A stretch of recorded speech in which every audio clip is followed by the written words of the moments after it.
नमस्कार दोस्तों, स्वागत है आपका हमारे ओनली शिक्षा के यूट्यूब चैनल में। डेट है आज की 3 अक्टूबर 2020। यहाँ पे द हिंदू एडिटोरियल में आज 3 आर्टिकल को हमने डिस्कस करना है। यहाँ पे जो फर्स्ट आर्टिकल दिया है उसका नाम है फ्लैकिन सेस non transfer its economy impact. इस आर्टिकल का कंटेस्ट है कि comptroller and auditor general of India द्वारा फाइनेंशियल ऑडिट रिपोर्ट को तैयार किया गया गवर्नमेंट ऑफ इंडिया की 2018 और 19 की, और पार्लियामेंट में इसे पेश किया गया 23 सितंबर 2020 को। उस फाइनेंशियल ऑडिट रिपोर्ट में बहुत ज़्यादा इश्यूज थे कि उसमें सेंटर और स्टेट्स के बीच में ट्रांसपेरेंसी का इशू सामने आया और सेंटर द्वारा अपनी मर्जी से कुछ चेंजेस किए गए, उन सब के मामले सामने आए। आज स्टेट की गवर्नमेंट द्वारा बहुत ज़्यादा क्रिटिसाइज किया जा रहा है सेंटर के अगेंस्ट में, क्योंकि सेंटर गवर्नमेंट की जीएसटी कंपनसेशन सेस रेवेन्यू से अभी तक उन स्टेट्स को जीएसटी कंपनसेशन फंड नहीं दिया गया है। आज इस कोविड में उन स्टेट्स की हालत और ज़्यादा ख़राब है जिन्हें इस फंड की ज़रूरत है। कंट्रोलर ऑडिट जर्नल की रिपोर्ट द्वारा शो ये किया जाता है कि सेंटर द्वारा 2017-18 में के कार्यकाल में 6,467 करोड़ का कंपनसेशन सेस रेवेन्यू को ट्रांसफ़र नहीं किया गया स्टेट्स को, और 2018-19 के कार्यकाल में उनके द्वारा 40,806 करोड़ के सेस रेवेन्यू को भी नहीं किया गया था ट्रांसफ़र स्टेट्स को, बल्कि ये दिया जाना चाहिए था। इस फंड को कंसोलिडेट फंड में रखा गया था हाइड करके, और रिपोर्ट में कुछ द्वारा यह भी शो किया गया कि इस सेस रेवेन्यू के साथ साथ कुछ इंटीग्रेटेड गुड सर्विसेज टैक्स को भी संभाल कर रखा गया, जिसमें कंसोलिडेट फंड के तहत रखा गया था, उसे यूज़ ही नहीं किया गया अभी तक।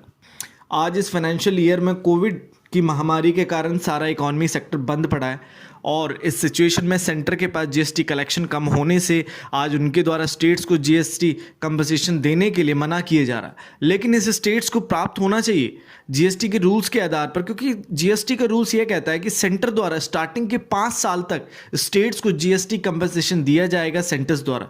लेकिन आज सेंटर द्वारा इस कंपनसेशन को मना किए जा रहा है, और स्टेट्स के फंड को पूरा करने के लिए आज सेंटर द्वारा उनसे फंड को बोरो के लिए बोला जा रहा है। सेंटर आज उनकी मदद ही नहीं कर रही है, बल्कि सेंटर को उन स्टेट्स की मदद करनी चाहिए आज। और स्टेट द्वारा इसके तर्क में बोला जाता है कि कल तक जीएसटी का कलेक्शन अच्छा था तो उन्हें कंपनसेशन दिया जा रहा था, लेकिन आज कमी आने पर सेंटर द्वारा दूरी बनाई जा रही है स्टेट्स की मदद ना करके। जिन स्टेट्स की सिचुएशन आज काफ़ी ख़राब है इस कोविड-19 में, जिनको एक्टिविटीज़ को रिवाइव करने के लिए आज फंड चाहिए, और उन्हें आज बोरिंग के लिए कहा जा रहा है, बल्कि सेंटर को बोरिंग करके उन स्टेट्स की हेल्प करनी चाहिए। आगे बोला जाता है कंट्रोलर द्वारा कि आज सेंटर द्वारा जितने भी सेस लगाए गए हैं उन्हें ट्रांसफ़र ही नहीं किया गया, जिसे यूज़ के लिए उसे यूज़ किए जाना था। आज गवर्नमेंट द्वारा 35 सेसेस को टैक्स पर लगाया जाता है इस माइक्रो इकोनॉमी में, इतनी बड़ी इकोनॉमी में, और इन टैक्सेस को लगाना और इसे टैक्सेस को उन्हीं पर्पस के लिए इस्तेमाल करना चाहिए जिनके लिए लगाए जाते हैं। लेकिन सेंटर द्वारा ऐसा कुछ किया ही नहीं जा रहा। उन स्टेट्स के अच्छे से यूज़ हो, उन टैक्सेस का अच्छे से यूज़ हो, जिसके लिए रिजर्व फंड और डेवलपमेंट बोर्ड्स बनाए गए, जिनसे गवर्नमेंट द्वारा इकट्ठा किए गए टैक्सेस को इन फंड्स में ट्रांसफ़र करके, जिनके द्वारा पब्लिक के हित में कार्य किए जा सके। इन फंड्स बोर्ड द्वारा फंड प्रोवाइड कराया जा सके पब्लिक एक्सपेंडिचर के स्पेशल पर्पसेस के लिए। इन टैक्सेस को कंसोलिडेट फंड में नहीं रखा जा सकता और ना ही इन्हें इस्तेमाल किए जा सकता, लेकिन आज सेंटर द्वारा इन्हें रिजर्व फंड डेवलपमेंट बोर्ड्स में ही नहीं ट्रांसफ़र किए जाता, बल्कि इन्हें कंसोलिडेट फंड में ही रखा जाता है, जिससे स्टेट तक फंड ही नहीं पहुँच पाता। और इन रिजर्व फंड से फंड को पब्लिक अकाउंट मीन्स पब्लिक के लिए कार्य किए जाने वाले अकाउंट्स स्टेट्स को ट्रांसफ़र करना चाहिए सेंटर द्वारा एज अ बैंक है, ना कि पार्लियामेंट में वोटिंग के लिए, जिससे ट्रस्ट बिल्ड नहीं हो पा रहा है आज स्टेट्स और सेंटर्स के बीच में। कंट्रोलर ऑडिटर द्वारा बोला जाता है कि 2018-19 में गवर्नमेंट द्वारा लगाए 35 सेस का कलेक्शन 2.75 लाख करोड़ का था, लेकिन जिसका सिर्फ 1.64 लाख करोड़ ही ट्रांसफर किया गया था रिजर्व फंड और बोर्ड्स में पब्लिक अकाउंट्स के लिए, जिसके कारण 2018 में भी पब्लिक अकाउंट में 1.11 लाख करोड़ का शॉर्टेज रहा था। पिछले 2 सालों 2017-18 दोनों का GST compensation cess fund 47,272 crore की कमी रही, क्योंकि गवर्नमेंट ने उसे ट्रांसफ़र ही नहीं किया था। जिसके अलावा और भी सेक्टर थे जहां कमी रही, जैसे 38,000 करोड़ की कमी रही रोड सेस से central road and infrastructure fund में, और गवर्नमेंट द्वारा 1,24,399 करोड़ का सेस कलेक्टेड किया गया था क्रूड ऑयल पर, जिसे ट्रांसफ़र किए जाना था ऑयल इंडस्ट्री डेवलपमेंट बोर्ड को, लेकिन जिसे ट्रांसफ़र ही नहीं किया गया, उसे कंसोलिडेट फंड में ही रखा गया छिपा कर। गवर्नमेंट द्वारा कई सारे सेस ऐसे रहे जिन्हें कलेक्ट करके रखा गया कंसोलिडेटेड फंड में, जिन्हें फंड और बोर्ड में पब्लिक अकाउंट के लिए ट्रांसफ़र ही नहीं किया गया अभी तक। और फर्टिलाइज़र और food subsidy and financial projects को के लिए बजट्स में एलोकेटेड किया जाता है, जिसके लिए उसे कवर करने के लिए सेंटर द्वारा लॉन्ग टर्म इरिगेशन फंड का यूज़ किया गया था, जिसे नाबार्ड द्वारा बनाया गया था। और रेलवे के प्रोजेक्ट्स की भी फाइनेंसिंग को पूरा किया गया इंडियन रेलवे फाइनेंस कॉरपोरेशन से बोरोइंग करके। इन सब के द्वारा सेंटर द्वारा यह शो किया जाता है कि फ़ंड तो है ही नहीं जिससे सेस ज़्यादा नहीं है जिससे एलोकेटेड किया जाए बोर्ड्स को फंड, जिसके लिए गवर्नमेंट द्वारा जानबूझकर बोरिंग की जाती है और दिखाया जाता है कि गवर्नमेंट का बजट में कमी है, रेवेन्यू कम है और फिजिकल डेफिसिट ज़्यादा बढ़ रहा है। आज सेंट्रल गवर्नमेंट द्वारा ये सब करना, जिससे क्या गवर्नमेंट ऑफ इंडिया को सेस से रेवेन्यू प्राप्त होनी चाहिए कि नहीं, क्योंकि क्या फ़ायदा है ऐसे सेस का ना जिससे अच्छे से इस्तेमाल ना हो पब्लिक अकाउंट्स के लिए जिन्हें बनाया गया है सेसेस को, पर इसलिए लगाना चाहिए, इन सेसेस पर इसलिए लगाना चाहिए जिससे उन पर्टिकुलर प्रोग्राम्स व स्टेट को एक सपोर्ट दिया जाए। ऐसा कुछ होना चाहिए, इससे कुछ प्रोग्राम्स को सपोर्ट किया जा सकेगा। जीएसटी के इम्प्लीमेंट होने से बहुत सारे सेस एडिशनल चार्जेस को रिमूव कर दिया गया है, लेकिन आज 35 सेस लगाए जाते हैं फाइनेंस और अन्य मिनिस्टर्स द्वारा। इन सेस को इसलिए लगाया जाता है जिससे रेवेन्यू को जनरेट किया जाए और इससे पब्लिक को भी बेनिफिट दिए जाएं जो टैक्स पे करते हैं। आगे बोला जाता है कि आज 35 cess additional charge tax charge को लगाना, जिनसे भी आज यह सिस्टम ख़राब कर रहा है, क्योंकि इनके द्वारा भी फंडिंग के लिए फ़ंड नहीं कलेक्ट किया जा पाता अच्छे से, क्योंकि कुछ एरियाज़ में जहाँ पर फंड के अमाउंट की ज़्यादा नीड होती है, इन सेस के द्वारा भी आज काफ़ी ज़्यादा उसमें कमी आ जाती है। इन सेस के द्वारा भी आज टैक्स सिस्टम काफ़ी हैवी है, जिनसे आज एक एडमिनिस्ट्रेशन और कंप्लायंस कॉस्ट का पता ही नहीं चलता है। आज इन बोर्ड्स रिजर्व फंड में फ़ंड के लिए इन सेस को मिलाना, जिससे पूरा प्रोसेस फंड का अविश्वसनीय रहता है, जहाँ पर कोई ट्रांसपेरेंसी नहीं रहती है। आज इसे भी मॉनिटर और ऑडिट किया जाना चाहिए इन रिजर्व फंड्स को और डेवलपमेंट बोर्ड्स को।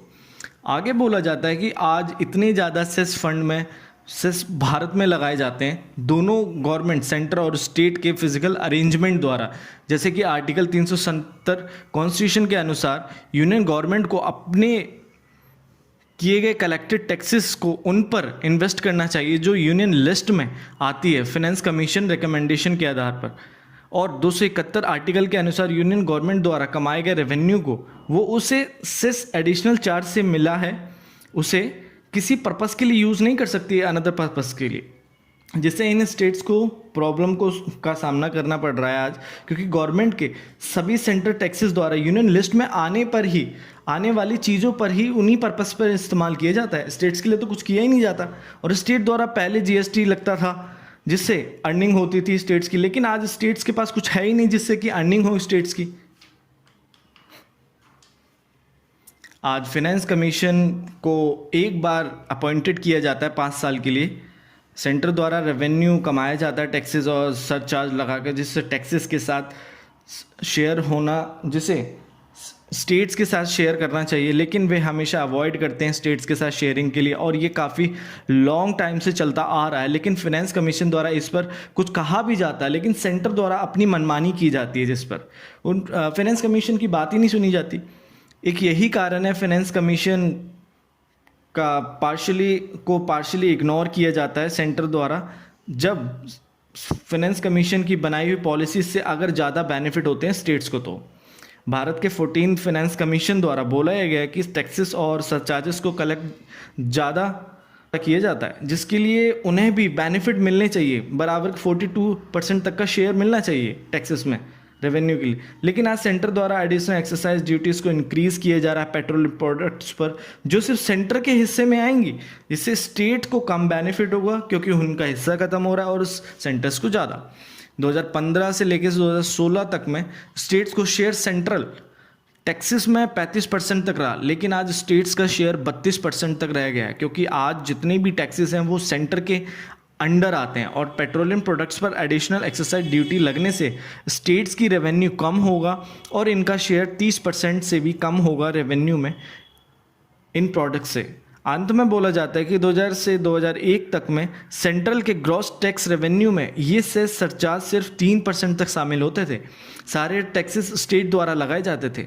2015 से लेकर 2016 तक में ये 16.5% तक रहे और 2020 में ये 20% तक शामिल हुए। आज सेंटर द्वारा ज़्यादा टैक्सेस सेस में रेवेन्यू प्राप्त किया जा रहा है उनके द्वारा, जिससे उनका शेयर बढ़ता ही जा रहा है। और कंट्रोलर द्वारा बोला ही जाता है कि आज इन फंड्स में शॉर्टेज का आना है, क्योंकि आज इन्हें अच्छे से इस्तेमाल ही नहीं किया जा रहा है, जिससे आगे फाइनेंस ईयर में नुकसान होगा। और आज सेंटर द्वारा बोला ही जाता है कि स्टेट को बजट ऑलोकेट दे तो रहे हैं, उनके लिए इतना काफ़ी है और इनको कोई हिस्सा नहीं मिलना चाहिए टैक्स रेवेन्यू के शेयर में।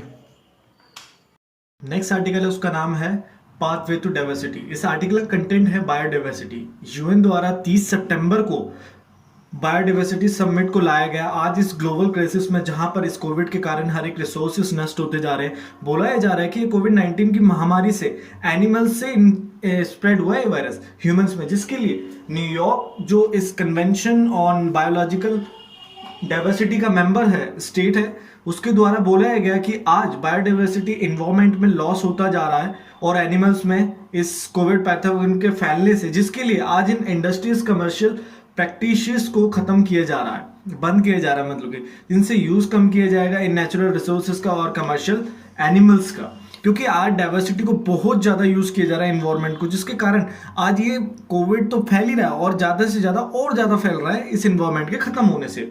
बायोडाइवर्सिटी को प्रिजर्व करने के लिए पहले भी एक कन्वेंशन को बनाया गया था, जिससे कंजर्व किया जाएगा इन्वायरमेंट को, जिससे आज से 10 साल पहले लाया गया था एची समिट को जापान में, और जिसके लिए टारगेट टाइम पीरियड था 2020 तक उस टारगेट को अचीव किया जाएगा। लेकिन अभी तक ऐसा कुछ नहीं हुआ है। यूएन की last globally biodiversity outlooks 5 report के द्वारा बोला जाता है कि उस कन्वेंशन में 20 टारगेट थे, जिनमें से एक को भी अभी तक हासिल नहीं किया गया। होता क्या है कि बहुत सारी कंट्रीज द्वारा हमेशा इन्वायरमेंट को यूज किया जाता है कमर्शियल के लिए, जिससे बायोडाइवर्सिटी को खत्म हो जाती है और जिससे इकोलॉजिकल बैलेंस खत्म हो जाता है और उन इंडस्ट्रीज द्वारा अपने फाइनेंस को ज्यादा महत्व दिया जाता है। ये एची एग्रीमेंट को लाया गया जापान में, जिसके बाद उस कन्वेंशन में धीरे धीरे करके उसमें रिफॉर्म लाए गए, सब्सिडीज दी गई, मीन्स कि धीरे धीरे करके इंडस्ट्रीज को छूट दी गई थी, जिससे उस टारगेट को अचीव ही नहीं किया गया और बायोडाइवर्सिटी को नष्ट किया जा रहा है। आज कुछ स्टेप्स ऐसे हो जिनसे इन्वायरमेंट के रिसोर्सेज को लिमिटेड वे में इस्तेमाल किया जाए, जिससे इकोलॉजिकल को सेव रखा जा सके। लेकिन इंडस्ट्रीज द्वारा रिसोर्सेज को बड़े स्केल पर यूज किया जाता है और इंडस्ट्रीज द्वारा बहुत बड़े स्केल पर फिशरीज की जा रही है, जिससे आज जो स्पीशीज पहले से भी कम थी उनको नष्ट किया जा रहा है। कुछ लॉस होने चाहिए जिनसे रोका जा सके इंडस्ट्री फिशरीज को, ऐसा कुछ होता ही नहीं है, जिससे आज इकोसिस्टम खत्म होता जा रहा है और पॉल्यूशन की प्रॉब्लम बहुत ज्यादा बढ़ गई है और आज प्लास्टिक वेस्ट ज्यादा बढ़ रहा है। आज इन सब के लिए कुछ स्ट्रिक्ट लॉज होने चाहिए। आज कोई अच्छी प्रोग्रेस नहीं है सरफेस, सब सरफेस के वाटर, इनलैंड, कोस्टल और मरीन एरियाज को कंजर्व करने में, जहां पर इंडस्ट्रियलाइजेशन है वो धीरे धीरे करके खत्म किए जा रहा है उन एरियाज को। आगे बोला जाता है कि world wide fund of nature की लिविंग प्लानिट इंडेक्स को रिलीज किया गया, जिसमें वर्टिब्रेट एनिमल्स की पॉपुलेशन काफी ज्यादा कम हुई है। वर्टिब्रेट्स एनिमल्स वो एनिमल्स होते हैं जो bird, fish, amphibians, reptiles, words, mammals, इनका ज्यादा कमर्शलाइजेशन किया जा रहा है आज के डेट में। आज इन्हें ज्यादा यूज किया जा रहा है और इनकी पॉपुलेशन 68% तक कम हुई है 1970 के मुकाबले। आज बड़ी ही तेजी से इकोसिस्टम में रहने वाले लिविंग ऑर्गेनिज्म को नष्ट किया जा रहा है। आज कन्वेंशन ऑन बायोलॉजिकल डाइवर्सिटी की 196 मेंबर्स स्टेट है, जिन्हें आज इस इकोसिस्टम को खत्म होने से रोकने के लिए पेरिस एग्रीमेंट में शामिल हो जाना चाहिए, जिससे ग्लोबल वार्मिंग और इकोसिस्टम दोनों के प्रॉब्लम को रिजॉल्व किया जा सके, जिससे एक अच्छा इंपैक्ट मिलेगा प्लांट्स पर और एनिमल्स पर और बायोडाइवर्सिटी पर। आज भारत एनिशियंट टाइम से ही नेचर को कंजर्व करते हुआ है। इसके लिए इंडिया को एक ऐसी कंट्री बोला जाता है जहां नेचर की वैल्यू को जाना जाता है, जिसके लिए इंडिया द्वारा रेगुलेशन बनाए जाते हैं जिनसे रिसोर्सेज का एक्सप्लॉयटेशन ना हो कभी। भारत के नेशनल लॉ 1970 और 1980 के आधार पर ही इंडिया में बायोडाइवर्सिटी को प्रिजर्व करके रखा गया अभी तक, जिसमें इस कंट्री का 5% लैंड ऐसा है जिसे ज्यादा से ज्यादा प्रोटेक्टेड किया जाता है बायोडाइवर्सिटी को सेव करने के लिए। उन एनिमल्स, उन प्लांट्स की स्पीशीज को कंजर्व करके रखा जाता है, लेकिन आज उन्हीं प्लेसेस से नेचुरल रिसोर्सेज को बड़ी ही मात्रा में यूज किया जा रहा है। अभी सेंटर द्वारा एनवायरमेंट इम्पैक्ट असेसमेंट की नोटिफिकेशन को जारी किया गया, जिसमें कोई कंसल्टेशन नहीं था पब्लिक का, जिससे इंडस्ट्रियलाइजेशन को बढ़ाया जाएगा बिना ज़्यादा रूल्स एंड लॉस के, जिससे इकोसिस्टम नष्ट होगा और जिससे उन कम्युनिटीज का भी एक्सप्लॉयटेशन होगा जो उन एरियाज के पास रहती है, जिनके द्वारा उस बायोडाइवर्सिटी की केयर की जाती है।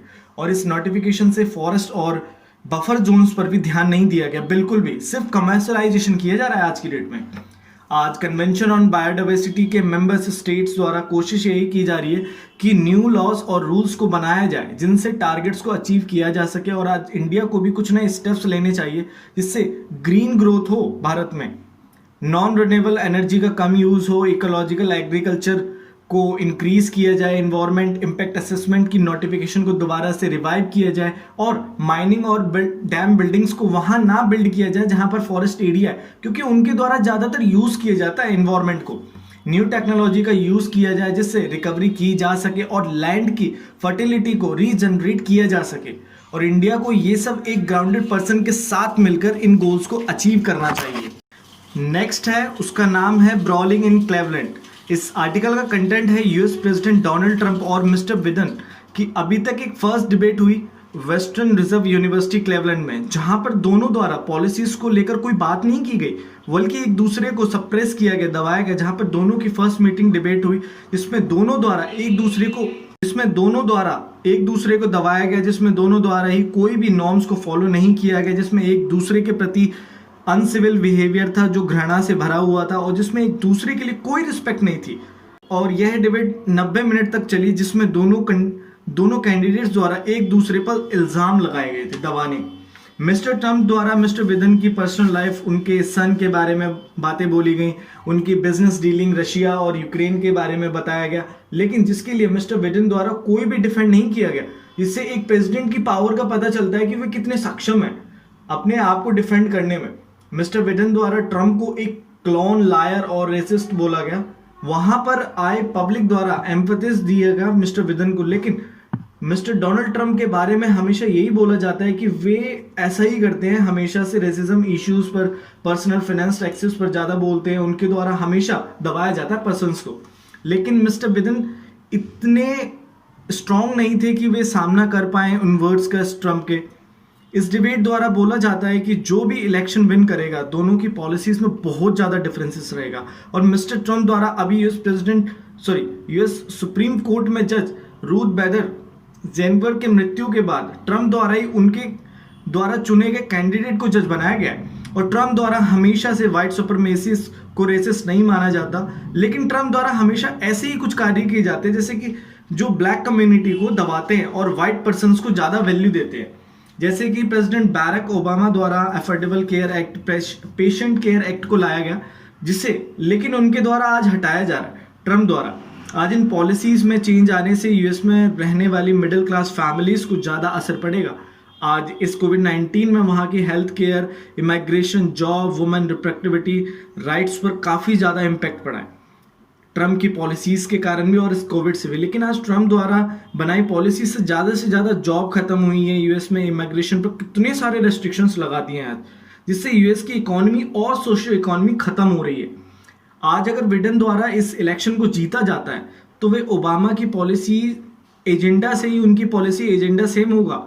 आज उनके द्वारा कुछ ही प्लेसेस पर कार्य किए जा सकेंगे अच्छे से, लेकिन हाँ, उनके कार्य ट्रंप से अच्छे होंगे, लेकिन इतना काफी नहीं है अमेरिका की पब्लिक को अट्रैक्ट करने के लिए, और जिसके लिए और इतना काफी नहीं होगा इलेक्शन जीतने के लिए। तो आज हमने इन 3 इश्यूज को डिस्कस किया। Thank you very much and I hope आपको वीडियो अच्छी लगे। अगर आपको लगे तो please like, share and subscribe जरूर करें। Thank you very much.